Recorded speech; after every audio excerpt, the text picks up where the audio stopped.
നമ്മളെല്ലാവരും നമ്മുടെ ജീവിതത്തിൽ ചെറുതും വലുതുമായിട്ടുള്ള ഒരുപാട് പ്രശ്നത്തിലൂടെ കടന്നു പോകുന്നുണ്ടാവും.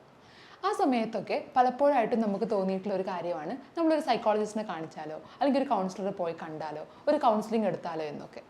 പക്ഷേ പലപ്പോഴും പല ആൾക്കാരും ഒരു കൗൺസിലർ അടുത്തൊന്നും പോവാറില്ല എന്നുള്ളതാണ് സത്യം. ആൾക്കാർ എന്നെ ജഡ്ജ് ചെയ്യുമോ, ഞാൻ അവിടെ പോയി കഴിഞ്ഞാൽ എനിക്ക് ഭ്രാന്താണെന്ന് ആൾക്കാർ വിചാരിക്കുമോ, അല്ലെങ്കിൽ ഭ്രാന്തുള്ള ആൾക്കാർ മാത്രമാണോ സൈക്കോളജിസ്റ്റിൻ്റെ അടുത്ത് പോകേണ്ടത്, അല്ലെങ്കിൽ ഞാൻ പറഞ്ഞ കാര്യങ്ങൾ അതുപോലെ തന്നെ അവർക്ക് മനസ്സിലാവുമോ എന്നുള്ള ഒരുപാട് ചിന്തകൾ കാരണമാണ് ഇങ്ങനെയൊക്കെ സംഭവിക്കുന്നത്. അതുകൊണ്ട് തന്നെ ഈ ബുദ്ധിമുട്ടുകളൊക്കെ മനസ്സിലാക്കി അവരിങ്ങനെ ജീവിക്കാറാണ് ചെയ്യാറ്. നമസ്കാരം, എൻ്റെ പേര് ഹസ്മി. അബ്സല്യൂട്ട് മൈൻഡ് മഞ്ചേരിയിൽ കൺസൾട്ടൻറ്റ് സൈക്കോളജിസ്റ്റായിട്ട് വർക്ക് ചെയ്യുന്നു. എന്താണ് സൈക്കോതെറാപ്പി, എന്താണ് കൗൺസിലിംഗ്, സൈക്കോളജിസ്റ്റ് എന്താണ് ചെയ്യുന്നത്, ഇത്തരത്തിലുള്ള കാര്യങ്ങളെക്കുറിച്ചാണ് ഇന്ന് ഈ വീഡിയോയിൽ ഞാൻ ഡിസ്കസ് ചെയ്യുന്നത്. ആദ്യം തന്നെ ഒരു കാര്യം പറയട്ടെ. നിങ്ങൾ പറയുന്ന കാര്യങ്ങളുടെ അടിസ്ഥാനത്തിൽ നിങ്ങൾ ഒരിക്കലും ഒരു സൈക്കോളജിസ്റ്റ് വിലയിരുത്തില്ല. അതായത് നോൺ ജഡ്ജ്മെൻ്റലായിരിക്കും.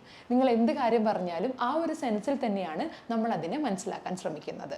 നിങ്ങൾ ഇപ്പം ഇതൊരു ചെറിയ പ്രശ്നമാണോ, അല്ലെങ്കിൽ ഈ ഒരു ചെറിയ പ്രശ്നത്തിനാണോ നീ ഇവിടെ വന്നത്, ഇതൊക്കെ മാനേജ് ചെയ്യാൻ പറ്റുന്നുള്ളൂ, അങ്ങനെയൊന്നുമില്ല. നിങ്ങൾ പറയുന്ന കാര്യങ്ങൾ നിങ്ങളെന്ന വ്യക്തിയെ റെസ്പെക്റ്റ് ചെയ്തുകൊണ്ട് തന്നെ കേൾക്കുന്നതായിരിക്കും. കോളേജിലൊക്കെ പഠിക്കുന്ന സമയത്ത്, അതായത് ഒരു സൈക്കോളജിസ്റ്റ് ആവുന്നതിന് മുന്നേ എൻ്റെ ഫ്രണ്ട്സൊക്കെ പറയണ കേട്ടിട്ടുണ്ട്, എൻ്റെ തെറാപ്പിസ്റ്റിനോട് ഇങ്ങനെ പറഞ്ഞു, ഞാൻ ഇവിടെയാണ് കൗൺസിലിംഗ് എടുക്കുന്നത്, എൻ്റെ തെറാപ്പിസ്റ്റിൻ്റെ പേര് ഇതാണെന്നൊക്കെ.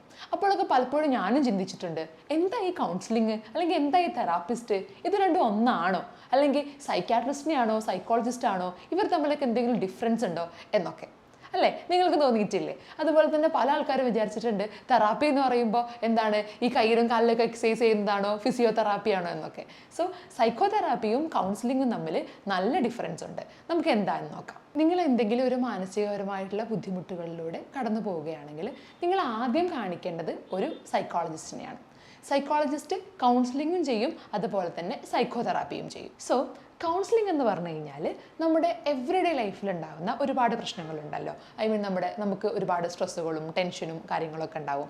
നമ്മുടെ ജോബുമായി ബന്ധപ്പെട്ട വർക്ക് പ്രഷർ, അല്ലെങ്കിൽ നമ്മുടെ റിലേഷൻഷിപ്പിൽ ഉണ്ടാകുന്ന പ്രശ്നങ്ങൾ, അല്ലെങ്കിൽ ഇതുപോലെ മറ്റ് ചെറിയ ചെറിയ ബുദ്ധിമുട്ടുകൾ ഉണ്ടാവില്ലേ. അപ്പോൾ ഇതൊക്കെ കേട്ട് മനസ്സിലാക്കി നിങ്ങൾക്കൊരു ഇമോഷണൽ സപ്പോർട്ടൊക്കെ കൊടുത്ത് നിങ്ങളുടെ ഇമോഷനെ വെൻറ്റ് ചെയ്യാൻ ഹെൽപ്പ് ചെയ്ത് ഈ പ്രോബ്ലം സോൾവ് ചെയ്യാൻ, ഇപ്പോൾ നിങ്ങൾക്ക് ഉണ്ടാകുന്ന ഈ ബുദ്ധിമുട്ടുകളെ സോൾവ് ചെയ്യാൻ വേണ്ടിയിട്ട് നമുക്ക് എന്തൊക്കെ കാര്യങ്ങൾ ചെയ്യാൻ പറ്റും, അതിന് വേണ്ട സ്ട്രാറ്റജീസ് ഒക്കെ ലിസ്റ്റ് ഔട്ട് ചെയ്തിട്ട് ഓക്കെ ഇന്ന കാര്യങ്ങൾ ചെയ്ത് കഴിഞ്ഞാൽ നമുക്ക് എന്താണ് ഇത്തരം കാര്യങ്ങളൊന്നും കൂടി ബെറ്റർ ആക്കാൻ പറ്റും. അങ്ങനെ ഒരു ഹെൽപ്പിംഗ് എയ്ഡാണ് ആക്ച്വലി നമ്മൾ കൗൺസിലിങ്ങിലൂടെ ചെയ്യുന്നത്. സോ അവരുടെ പ്രശ്നങ്ങളെ അവരെ കൊണ്ട് തന്നെ ലിസ്റ്റ് ചെയ്യിപ്പിച്ച്, ഇപ്പോൾ ഒരാളുടെ അടുത്ത് ഒരു ബുദ്ധിമുട്ടായിട്ട് വരാണ്, എനിക്ക് ഇന്ന പ്രശ്നം, റിലേഷൻഷിപ്പിൽ എന്നോട് സംസാരിക്കുന്നില്ല, അതാണ് ഇതാണ് പ്രശ്നം എന്ന് പറഞ്ഞു കഴിഞ്ഞാൽ ഓക്കെ ഇത് മെച്ചപ്പെടുത്താൻ എന്തൊക്കെയാണ് ചെയ്യേണ്ടത്, നിങ്ങൾ ആസ് എ പേഴ്സൺ ഈ പ്രശ്നം അനുഭവിക്കുന്ന വ്യക്തി എന്നുള്ള രീതിയിൽ ഇതിന് എന്തൊക്കെ കാര്യങ്ങൾ ചെയ്താൽ നമുക്ക് ഈ സിറ്റുവേഷനെ ഒന്ന് ബെറ്റർ ആയിട്ട് കൊണ്ടുപോകാൻ പറ്റും, എന്തൊക്കെ സ്ട്രാറ്റജീസ് നമുക്ക് ചെയ്യാൻ പറ്റും. അങ്ങനെ നമ്മൾ രണ്ടുപേരും കൂടിയിരുന്ന് ഡിസ്കസ് ചെയ്ത് ഒരു ഗൈഡൻസ്, അല്ലെങ്കിൽ എന്താണ് ഒരു ഹെൽപ്പിംഗ് എയ്ഡ് പോലെ നമ്മൾ കൗൺസിലിംഗിൽ കൊടുക്കുക. ഒരു കൗൺസിലർ, ഈ കൗൺസിലിംഗ് കൊടുക്കുന്ന ആളെയാണ് നമ്മൾ എന്ത് ചെയ്യുന്നത്, കൗൺസിലർ എന്ന് വിളിക്കുന്നത്. ഓക്കെ, അതായത് വലിയ പ്രശ്നങ്ങൾ ഉണ്ടാവില്ലേ, ഈ ആൻസൈറ്റി, ഡിപ്രഷൻ, അത്തരത്തിലല്ലാത്ത ചെറിയ രീതിയിലുള്ള പ്രശ്നങ്ങൾ, അതായത് നിങ്ങളുടെ പ്രശ്നങ്ങൾ ചെറുതാക്കി കാണുകയല്ല, റിലേഷൻഷിപ്പിൽ ഉണ്ടാകുന്ന ചെറിയ ബുദ്ധിമുട്ടുകൾ, അല്ലെങ്കിൽ നിങ്ങളൊന്ന് സംസാരിച്ച് അല്ലെങ്കിൽ ഓപ്പൺ ആയിട്ട് ചെറിയ സ്ട്രാറ്റജീസിലൂടെയൊക്കെ നമുക്ക് മാറ്റാൻ കഴിയുന്ന ചെറിയ കാര്യങ്ങളൊക്കെ ഉണ്ടാവില്ലേ, ഇത്തരത്തിലുള്ള കാര്യങ്ങൾക്കാണ് നമ്മൾ കൗൺസിലിംഗ് കൊടുക്കുക. ഓക്കെ, സൈക്കോതെറാപ്പി കുറച്ചുകൂടി ഒരു അഡ്വാൻസ്ഡ് ലെവലാണ്. ഓക്കെ, അതായത് ആൻസൈറ്റി, ഡിപ്രഷൻ, OCD അഥവാ ഒസ്വാസ്, പോസ്റ്റ് ട്രോമാറ്റിക് സ്ട്രെസ് ഡിസോർഡർ അഥവാ PTSD, ഇത്തരത്തിലുള്ള അസുഖങ്ങളെയൊക്കെ ട്രീറ്റ് ചെയ്യാൻ വേണ്ടിയിട്ടാണ് നമ്മൾ സൈക്കോതെറാപ്പി ഉപയോഗിക്കുന്നത്. ഇപ്പോൾ കൗൺസിലിംഗ് ആയിട്ട് താരതമ്യം ചെയ്യുമ്പം ഒരു 1-2 സെഷനിലൊക്കെ ചിലപ്പം കൗൺസിലിംഗ് തീരും. പക്ഷേ സൈക്കോതെറാപ്പി കുറച്ചധികം സെഷൻ എടുക്കുന്ന ഒരു സിസ്റ്റമാണ്. അതായത് ഇപ്പം കൗൺസിലിംഗ് എടുക്കുന്ന സമയത്ത് എനിക്കിപ്പോൾ എങ്ങനെ പറയാം, എനിക്ക് ഇങ്ങനത്തെ കാര്യങ്ങളൊക്കെ ചെയ്യും, അല്ലെങ്കിൽ ഇന്ന കാര്യങ്ങളൊക്കെ നമുക്ക് ചെയ്യാൻ പറ്റുമല്ലേ, അത് ഒന്നുകൂടി എനിക്ക് കുറച്ചുകൂടി ഫ്രീഡം ഉണ്ടാവും. ആസ് എ കൗൺസിലർ ഒന്നുകൂടി എനിക്ക് കാര്യങ്ങളൊക്കെ ഡിസൈഡ് ചെയ്യാൻ പറ്റും. പക്ഷേ ഒരു തെറാപ്പിസ്റ്റ് ആവുന്ന സമയത്ത് ഓരോ തെറാപ്പിക്കും അതിൻ്റേതായിട്ടുള്ള നിയമങ്ങളുണ്ട്.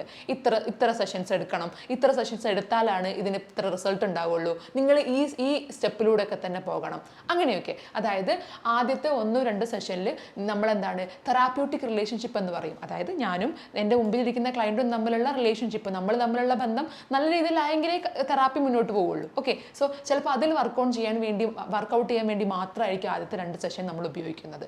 ഓക്കെ, 3ാമത്തെ സെഷൻ തൊട്ടാണ് നമ്മൾ ചിലപ്പോൾ പറയാം ഓരോ തെറാപ്പിയിലും ഓരോ പോലെയാണ്. ഇപ്പോൾ 3ാമത്തെ സെഷൻ തൊട്ടായിരിക്കും ഇന്ന സ്ട്രാറ്റജീസ് യൂസ് ചെയ്യേ, അല്ലെങ്കിൽ ഇന്ന കാര്യങ്ങൾ യൂസ് ചെയ്യേ, പിന്നെ 4th സെഷനിൽ ഇങ്ങനെ പറയണം, 5ൽ ഇങ്ങനെ ചെയ്യണം, 7ാമത്തെ സെഷനിൽ ഇങ്ങനെ ചെയ്യണം. അതുപോലെ ഒരു സ്ട്രക്ചേർഡ് രീതിയാണ് ഇത് ഉണ്ടാക്കിയിട്ടുള്ള സയൻറ്റിസ്റ്റുകൾ അല്ലെങ്കിൽ ഇത് ഉണ്ടാക്കിയിട്ടുള്ള ആൾക്കാർ പ്രോപ്പറായിട്ട് ഒരു മെത്തേഡ് കൊണ്ടുവന്നിട്ടുണ്ട്, ഇന്ന കാര്യങ്ങളൊക്കെ ചെയ്യണം എന്ന് പറഞ്ഞിട്ട്. ഓക്കെ, ഈ ഒരു രീതി ഫോളോ ചെയ്താൽ മാത്രമാണ് പലപ്പോഴും നമുക്ക് ബെറ്റർ റിസൾട്ട് കിട്ടുന്നത്. കാരണം അതും ഈ തെറാപ്പിയിൽ തന്നെ പറയുന്നുണ്ട്. അപ്പം നമ്മൾ പ്രധാനമായിട്ട് ഉപയോഗിക്കുന്ന തെറാപ്പീസ് ആണ് CBT, DBT, അത് cognitive behavioural therapy, dialectic behavioural therapy, emotion focused couple therapy, അങ്ങനെ ഒത്തിരി തെറാപ്പീസ് ഉണ്ട്. ഇതൊക്കെയാണ് നമ്മൾ കോമൺ ആയിട്ട് എല്ലാവരും ഉപയോഗിക്കുന്നത്. ആൻഡ് CBT ഒക്കെ എല്ലാ സൈക്കോളജിസ്റ്റിനും അറിഞ്ഞിരിക്കും. കാരണം ഈ CBT വെച്ചിട്ടാണ് നമ്മൾ എന്താ ചെയ്യുക. ഇപ്പോൾ എൻ്റെ അടുത്തൊരു പേഷ്യൻറ്റ് വന്നു, ആൻസൈറ്റി ആയിക്കോട്ടെ, ഡിപ്രഷൻ ആയിക്കോട്ടെ, അപ്പോൾ നമ്മൾ അവരോട് ആദ്യത്തെ 2 സെഷനിലൊക്കെ നമ്മൾ സംസാരിക്കും ഏതാണ് കാര്യങ്ങളൊക്കെ നമ്മൾ പൂർണ്ണമായിട്ടും അറിയാൻ വേണ്ടിയിട്ട് കേസ് ഹിസ്റ്ററി എടുക്കുക എന്നാണ് പറയുക. അത് കഴിഞ്ഞിട്ട് നമ്മൾ അവരുടെ കോഗ്നിറ്റീവ് എറേഴ്സ് എന്തെങ്കിലും ഉണ്ടോ, എന്തെങ്കിലും ഒരു ചിന്ത കാരണമായിരിക്കും അവർക്ക് ഇത്തരത്തിലുള്ള ബുദ്ധിമുട്ടുകളൊക്കെ വരുന്നത്, അല്ലെങ്കിൽ വേറെ എന്തെങ്കിലും ഫാക്ടേഴ്സ് ഉണ്ടായിരിക്കും. ബട്ട് നമ്മൾ അവരെ കോഗ്നിറ്റീവ് എറേഴ്സ് കണ്ടെത്തിയിട്ട് ഓക്കെ, ഈ കോഗ്നിറ്റീവ് എററിനെ ഡിസ്പ്യൂട്ട് ചെയ്യാൻ, അതിനെ ഇല്ലാണ്ടാക്കാൻ വേണ്ടിയിട്ട് നമുക്ക് ഇത്തരത്തിലുള്ള സ്ട്രാറ്റജീസ് ചെയ്യാം. ഈ സ്ട്രാറ്റജീസ് ഒക്കെ നമുക്ക് ഓൾറെഡി നമ്മൾ പഠിച്ച തെറാപ്പിയിൽ ഓൾറെഡി പറഞ്ഞു തന്നിട്ടുണ്ടാവും. അതായത് എൻ്റെ കൈമെന്ന് ഇടാണ്ട് പ്രോപ്പറായിട്ട് അവർ പറഞ്ഞൊരു സ്റ്റെപ്പ് ബൈ സ്റ്റെപ്സ് ഫോളോ ചെയ്ത് പോകുന്ന ഒരു മെത്തേഡാണ് നമ്മൾ സൈക്കോ തെറാപ്പിയിൽ ഉപയോഗിക്കുന്നത്. എൻ്റെ അടുത്ത് ഒരു ക്ലയൻറ്റ് വന്നു എന്ന് വിചാരിക്കാം. സോ ആദ്യം തന്നെ ഒരു ക്ലയൻറ്റ് വരുന്ന സമയത്ത് നമ്മൾ ഓരോരോ കാര്യങ്ങളൊക്കെ സംസാരിച്ച് കേസ് ഹിസ്റ്ററി ഒക്കെ കേട്ട് അവരുടെ പ്രശ്നങ്ങളൊക്കെ മനസ്സിലാക്കി, അവർക്ക് ഇപ്പോൾ ഓക്കെ ഇത് ചെറിയ ബുദ്ധിമുട്ടാണ്, അല്ലെങ്കിൽ ഇത് ആൻസൈറ്റിയോ ഡിപ്രഷനോ ഒന്നും അല്ല എന്നൊക്കെ മനസ്സിലാക്കി കഴിഞ്ഞാൽ നമ്മൾ ഒരു കൗൺസിലിംഗ് ഒക്കെ കൊടുത്ത് ബ്രീത്തിങ് എക്സസൈസും അല്ലെങ്കിൽ കുറച്ച് റിലാക്സേഷൻ ടെക്നിക്സ് ഒക്കെ കൊടുത്തിട്ട് അതവിടെ എൻഡ് ചെയ്യും. അതായത് 2-3 സെഷൻ എടുത്തുകൊണ്ട് അത് എൻഡ് ചെയ്യും.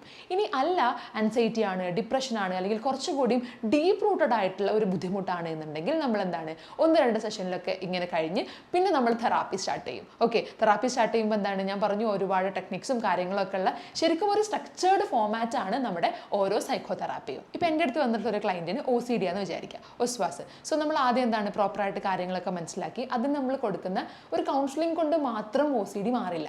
ഓക്കെ, ഇപ്പം നമ്മൾ കാര്യങ്ങളൊക്കെ മനസ്സിലാക്കി നമ്മൾ തെറാപ്പി സ്റ്റാർട്ട് ചെയ്യും. അവിടെ CBT പറഞ്ഞ തെറാപ്പി കൊടുക്കും, കോഗ്നിറ്റീവ് ബിഹേവിയറൽ തെറാപ്പി, അതുപോലെ ERP എന്ന് പറഞ്ഞ തെറാപ്പി ഉണ്ട്. ചിലപ്പോൾ നമ്മൾ 1-2 തെറാപ്പീസ് മിക്സ് ചെയ്തിട്ടൊക്കെ കൊടുക്കും. ഓക്കെ, എന്നിട്ടും നമ്മുടെ പേഷ്യൻറ്റിന് ഇത് മാറുന്നില്ല, ക്ലയൻറ്റിന് ഇത് മാറുന്നില്ല എന്നുണ്ടെങ്കിൽ ചിലപ്പോൾ അത് അത്രയും സിവിയർ കണ്ടീഷൻ ആണെങ്കിൽ നമ്മൾ സൈക്യാട്രിസ്റ്റിന് റെഫർ ചെയ്യും. സോ സൈക്യാട്രിസ്റ്റിന് മെഡിസിനും കൊടുക്കും.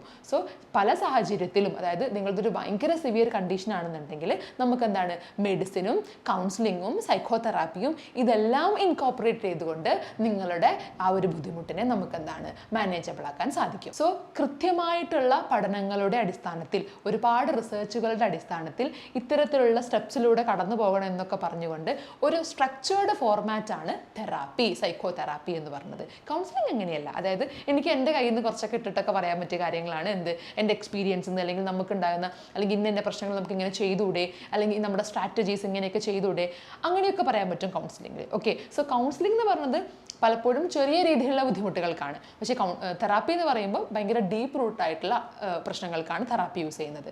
സോ സൈക്കോളജിസ്റ്റ് കൗൺസിലിംഗും ചെയ്യും, തെറാപ്പിയും ചെയ്യും. അപ്പോൾ നിങ്ങൾക്ക് എന്തെങ്കിലും ബുദ്ധിമുട്ടുകൾ ഉണ്ടെങ്കിൽ നിങ്ങൾ ആദ്യം കാണിക്കേണ്ടത് ഒരു സൈക്കോളജിസ്റ്റിനെയാണ്. ഓക്കെ ആണല്ലോ. ഇനി നിങ്ങൾക്ക് എപ്പോഴെങ്കിലും ഒരു മെഡിസിൻ എടുക്കേണ്ട ആവശ്യമുണ്ട്, അല്ലെങ്കിൽ ഒന്നുകൂടി സിവിയർ ആണെന്ന് തോന്നിക്കഴിഞ്ഞാൽ നിങ്ങൾ സൈക്കോളജിസ്റ്റ് തന്നെ നിങ്ങൾക്കൊരു സൈക്യാട്രിസ്റ്റിനെ റെഫർ ചെയ്യുന്നതായിരിക്കും. സോ ഞാൻ തുടക്കത്തിൽ പറഞ്ഞ പോലെ എനിക്ക് എന്തെങ്കിലും ബുദ്ധിമുട്ടുണ്ടായതുകൊണ്ടാണോ, ഞാൻ ഭ്രാന്തനായതുകൊണ്ടാണോ ഞാനൊരു സൈക്കോളജിസ്റ്റിനെ കാണിക്കേണ്ടത് എന്നുള്ള ചിന്തയൊന്നും വേണ്ട. നിങ്ങൾക്ക് എന്തെങ്കിലും ഒരു ബുദ്ധിമുട്ടുണ്ട്, അത് നിങ്ങളുടെ സോഷ്യൽ ആൻഡ് ഡെയിലി ലൈഫിനെ ബാധിക്കുന്നുണ്ട്, നിങ്ങൾക്കത് ഒറ്റയ്ക്ക് മാനേജ് ചെയ്യാൻ പറ്റുന്നില്ല എന്നുണ്ടെങ്കിൽ നിങ്ങൾക്ക് തീർച്ചയായിട്ടും ഒരു സൈക്കോളജിസ്റ്റിനെ കാണിക്കാം. തീർച്ചയായിട്ടും നമ്മൾ ഹെൽപ്പ് ചെയ്യുന്നതായിരിക്കും. സൈക്കോളജിസ്റ്റും കൗൺസിലിംഗും ഒക്കെ മാനസികപരമായിട്ട് വലിയ ബുദ്ധിമുട്ട് അനുഭവിക്കുന്ന ആൾക്കാർക്ക് വേണ്ടി മാത്രമുള്ളതല്ല. ഇനി അടുത്തൊരു തവണ നിങ്ങൾക്ക് തോന്നുകയാണ് എനിക്ക് പറ്റുന്നില്ല, എനിക്ക് ബുദ്ധിമുട്ടാന്ന് തോന്നുമ്പോൾ നിങ്ങളെ മനസ്സിൽ തോന്നണ്ട അയ്യോ ഇത് മാനസിക അസുഖമുള്ള ആൾക്കാർക്ക് മാത്രമല്ലേ എന്നൊന്നും.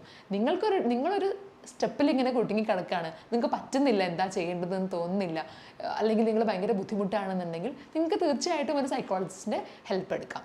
സോ കൂടുതൽ സംശയങ്ങൾക്കും ചോദ്യങ്ങൾക്കും താഴെ കാണുന്ന നമ്പറിൽ ബന്ധപ്പെടുക. Thank you.